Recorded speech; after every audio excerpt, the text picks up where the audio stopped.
এদের দিয়ে দেশের ভালো কিছু আশা করা যায় না। এরা দেশের শত্রু।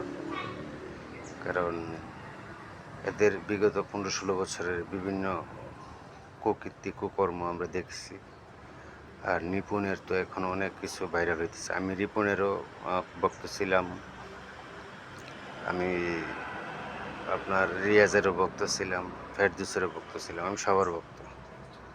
কিন্তু এদের কর্মকাণ্ডের কারণে আজকে আমার মধ্যে অনেক অনেক ক্ষেত্রে আমি চলচ্চিত্রের ভালোবাসি, কিন্তু যারা নিয়ে আওয়ামী লীগে চাটামি করছে, গোলামি করছে, এদেরকে আমি ভালোবাসি না। কারণ আমার মন থেকে আরও উঠে গেছে আরও অনেক আগে।